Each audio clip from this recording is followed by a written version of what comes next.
Assalamualaikum warahmatullahi wabarakatuh. Halo sobat setia Fakta Kehidupan. Tidak lupa kami sampaikan salam sehat, salam sejahtera. Semoga tercurah segala bentuk kebaikan dan juga kita semua dalam lindungannya. Seperti biasa, kita akan berbagi kisah dari yang unik, menarik sampai bikin nangis. Mari kita simak kisahnya.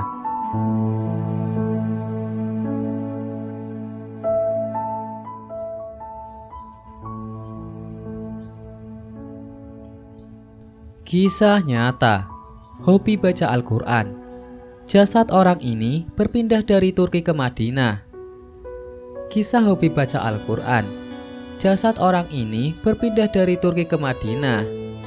Ini dikutip dari kitab Karomatul Aulia, Watobakul Aulia, dan Hiyatul Aulia.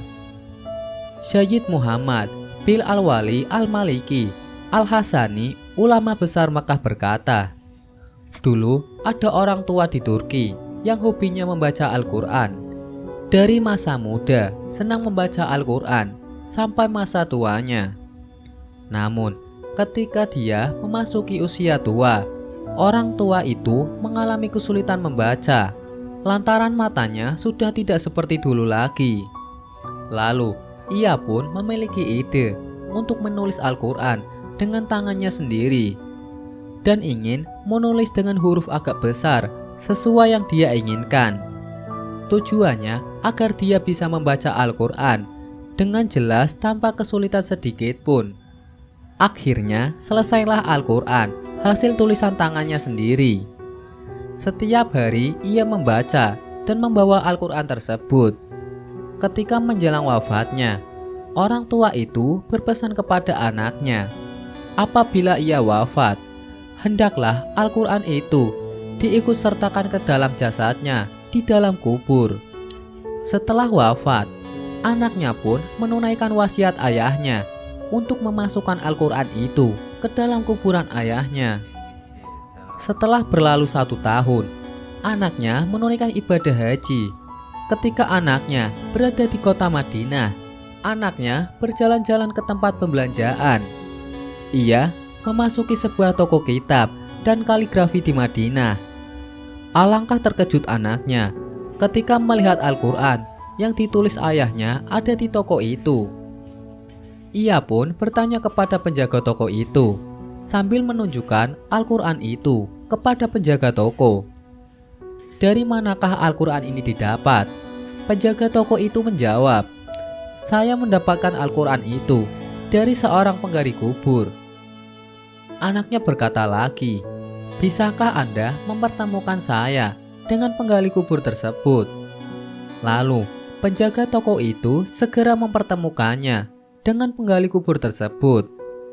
Setelah bertemu, anaknya bertanya kepada penggali kubur, bagaimana Anda bisa mendapatkan Al-Quran ini? Sambil menunjukkan Al-Quran, tulisan tangan ayahnya kepada penggali kubur itu. Penggali kubur itu berkata, saat saya menggali kubur untuk seorang dibaki pemakaman di Madinah, saya melihat sebuah jasad yang masih utuh dan di samping jasad itu ada sebuah Al-Quran.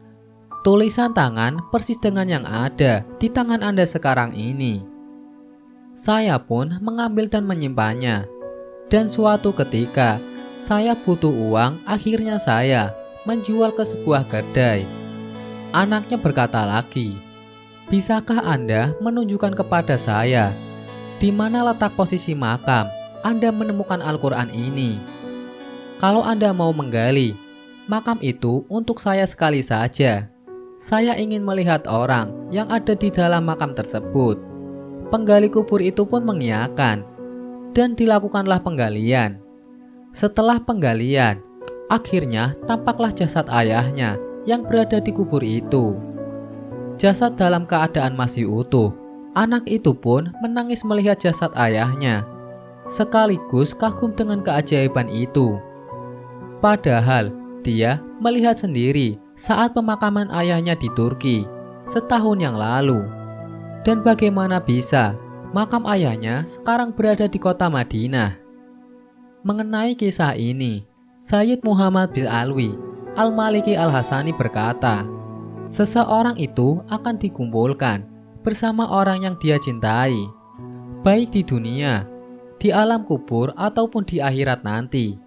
Karena orang yang di dalam kubur itu sangat mencintai Rasulullah Shallallahu Alaihi Wasallam, maka Allah mengumpulkan bersama Rasulullah, baik secara zahir maupun batin.